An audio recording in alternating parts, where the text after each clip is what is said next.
The North London derby once again lived up to its reputation for delivering excitement, as Arsenal and Tottenham battled to a thrilling draw at the Emirates Stadium. The match displayed the ebb and flow of momentum, leaving both sides with mixed feelings of disappointment and relief at earning a point. At various junctures, victory seemed within reach for either team. Before kick-off, Arsenal appeared confident in their quest for all 3 points. This confidence was well-founded, given Tottenham's abysmal away record in this fixture, with just 1 win in their last 30 Premier League away games against Arsenal, along with Mikel Arteta's impressive record of winning all 3 of his home games against Spurs. The first act of this rollercoaster encounter unfolded in the opening half-hour.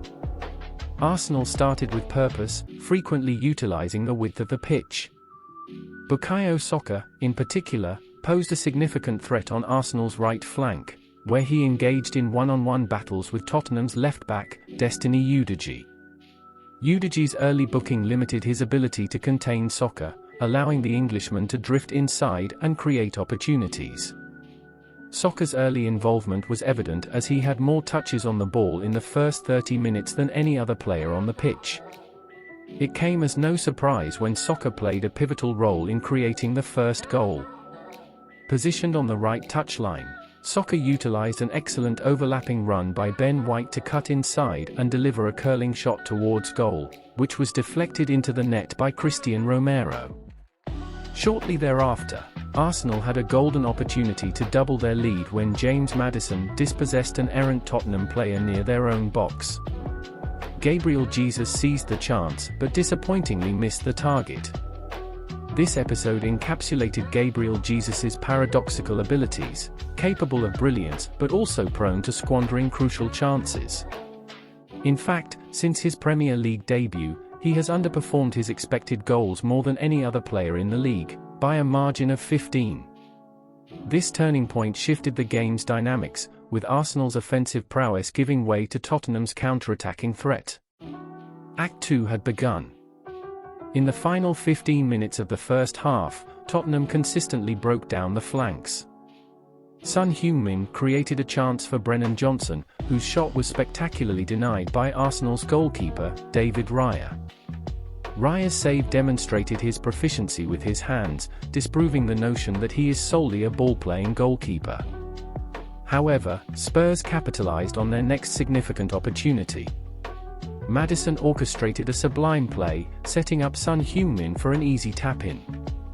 The teams entered half-time on level terms, but Arsenal had failed to assert their typical dominance, with only 134 successful passes, the 5th lowest in the first half of a home Premier League game under Mikel Arteta.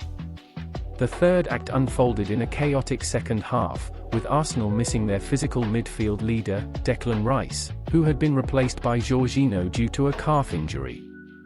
Arsenal's loss of Rice's stability and presence in midfield hindered their control over the game, in stark contrast to their strong start.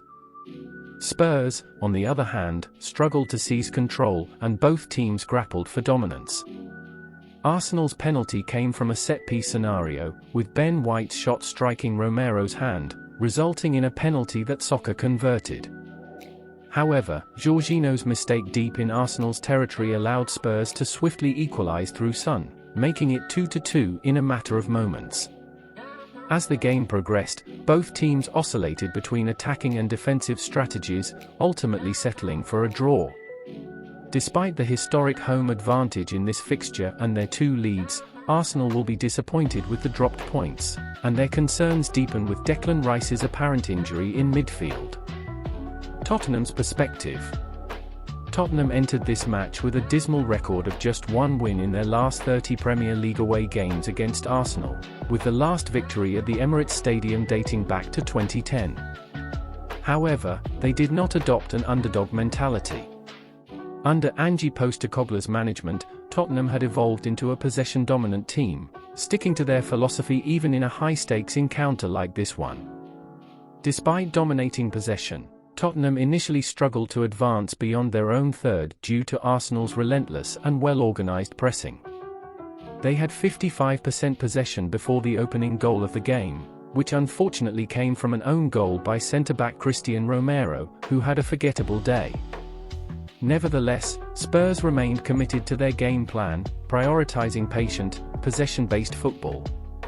They were almost punished for overplaying at the back when James Maddison lost possession, leading to a one-on-one chance for Gabriel Jesus, which he squandered.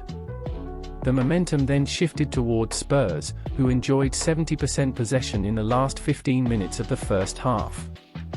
Brennan Johnson, making his first Tottenham start in an unfamiliar role, narrowly missed two close-range opportunities. Tottenham received a boost at the start of the second half as Declan Rice and Fabio Vieira were sidelined due to injuries. However, Arsenal emerged as the stronger side after half-time, needing only 9 minutes to score again, this time from a corner kick. Ben White's shot struck Romero's hand, resulting in a penalty that further tainted Romero's performance.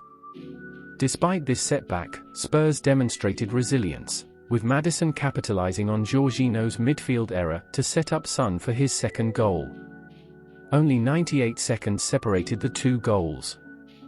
Ange Postecoglou achieved a milestone by becoming the fourth manager in Premier League history to witness his team score at least 2 goals in each of his first 6 games in the competition. Son also made history by becoming the first Spurs player to score 2 goals away at Arsenal in the Premier League since 1993. Spurs had a satisfactory first half showing in terms of chances, with an expected goal (XG) value of 0.9 to Arsenal's 0.76. However, Arsenal dominated possession in the second half, and generated higher quality chances with an XG of 1.32 to Tottenham's 0.6. Ultimately, both teams settled for a point, and Postecoglou could arguably claim to be the happier of the two managers, considering Tottenham's recent struggles at the Emirates Stadium and the extension of their unbeaten start to the season. Thanks for watching. Please like, share and subscribe to our Football Fever. Stay tuned for latest Arsenal updates.